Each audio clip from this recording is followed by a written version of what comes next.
If you do any sort of crafts, you'll know that finding the right materials can make or break a project. I've wanted to make this doll for a long time, but finding the right skin fabric proved to be a little bit harder than I expected. Finding the right skin fabric for a doll is never easy, especially if, like me, you don't have a large fabric shop nearby and you rely on ordering materials online. I knew the exact shade I wanted, a cool neutral tone, not too dark so ink would show up on it, not too light so it wouldn't look washed out in photos, and definitely not that pinky orangey flesh tone that's often sold for doll making. I just didn't know what the mystery shade was called. Now, I love Modibella solids for doll making. The weight of the fabric is perfect, it has just the right amount of stretch, it doesn't fray too easily, and it comes in a huge range of colours. But that huge range of colours is where things can start to get tricky. I found myself scrolling through page after page of neutral tones, which all looked like they could be the right shade, but also could be completely different to how they appeared on screen. So all I could do was order a selection of fat quarters for a few of the closest candidates and hope for the best. I had ordered from this seller before and all the fabrics came labelled, so I was pretty confident I'd be able to tell which was which so I could reorder more of the right shade later. A few days later my parcel arrived and there was my perfect shade. Not too orange, not too pink, not too green, not too dark, perfect. But no labels. So I have a beautiful neutral shade that'll last for a few dolls.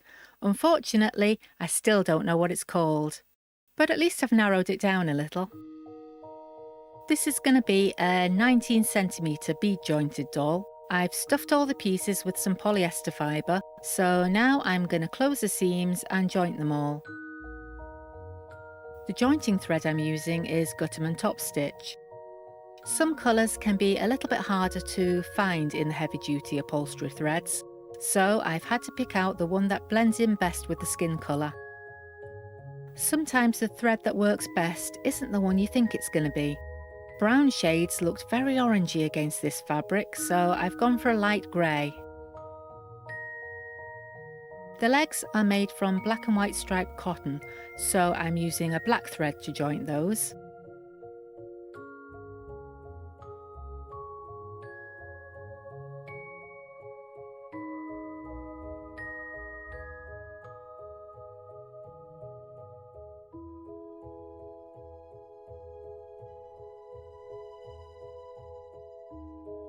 I fix the head to the body with a button joint.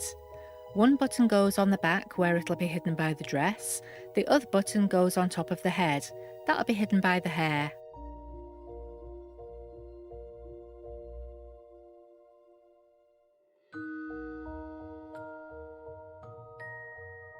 I'll attach the arms and legs later. First I want to paint some boots. I'm using some black acrylic paint for the boots, with a little bit of fabric medium mixed in. The fabric medium just makes the paint a bit more flexible and gives it a smooth finish that won't crack or peel over time. This medium doesn't need heat setting, but I'll still give it a blast with a hairdryer between coats to dry it faster. I'm not adding too much detail, just some simple laces in white acrylic, then I can sew the legs onto the body.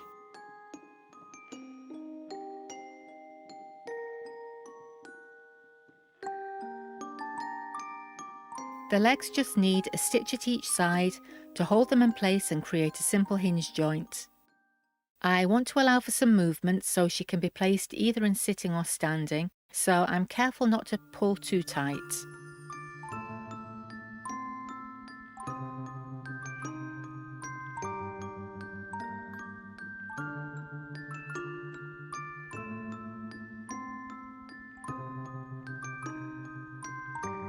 I anchor the thread at the side of the hip where it'll be hidden by the clothing, then I can start on the face. Now, because this fabric is a little bit darker than the ones I've been using recently, I need to make sure the face details are going to stand out against it. Derwent Chromaflow pencils have a high pigment content and they're quite opaque, so I should be able to get the depth of shadow I want around the eyes.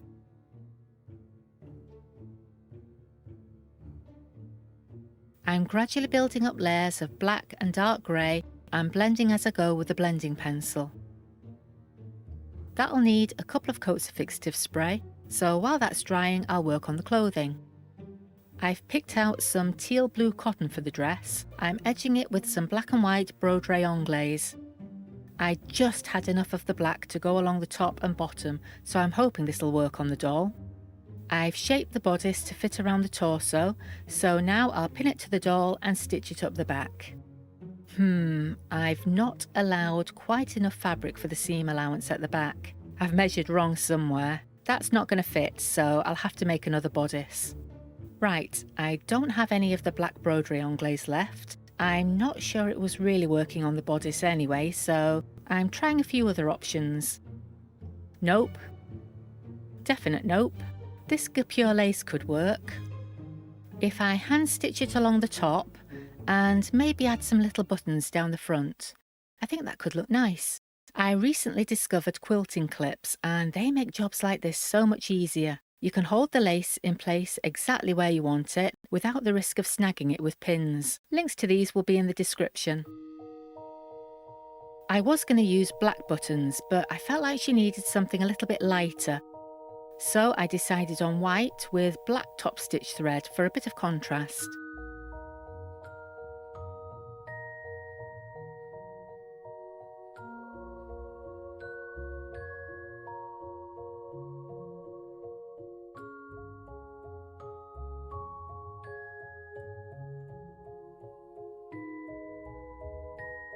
That looks pretty cute. Now I know this one's going to fit, so I'll pin it in place and ladder stitch it up the back.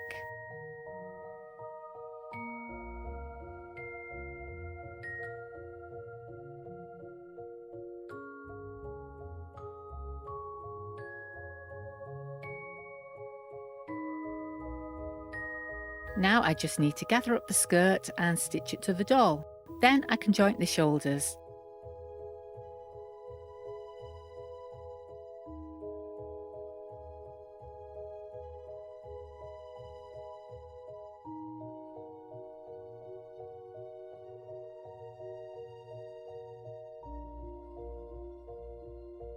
I've already sewn some beads to the tops of the arms, so I'll sew through those to attach them to the shoulders. I hide the knot under the bodice at the back, pass the thread through one shoulder, through the bead, then right through the body to the other shoulder.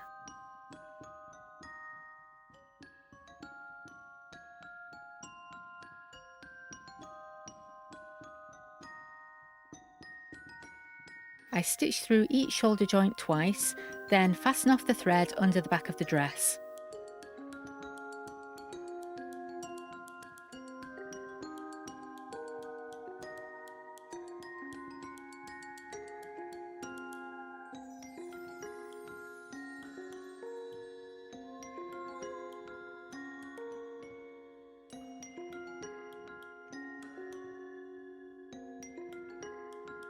Now that's all the construction done, I can start giving her some personality.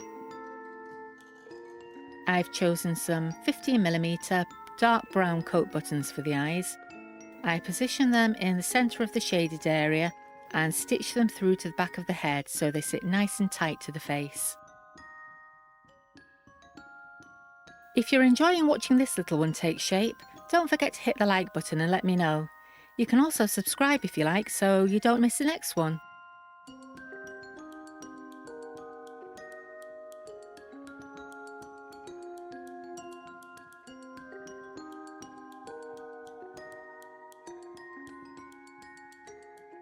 I'm giving her some Gothic eyeliner with Derwent line maker pens.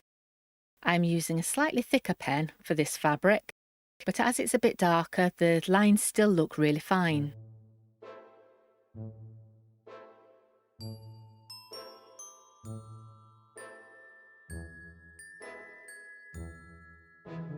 She just needs a little curve for her mouth and some colour on the lower lip.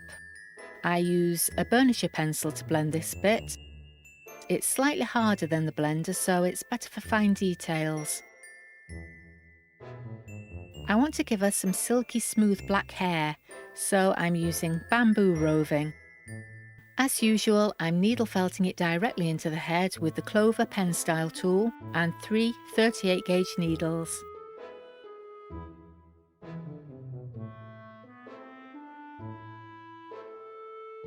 I'm being extra careful around those stitches on the back of the head. I keep adding more roving and felt in overlapping rows until I get to the top. Then it'll need styling.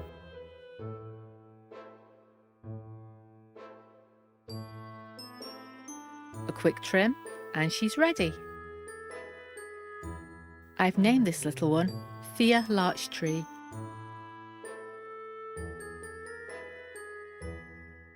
One of the other fabrics I got was a little bit too green for this one, but perfect for a mermaid. If you'd like to see how that went, go watch this one next, and I'll see you next time. Bye!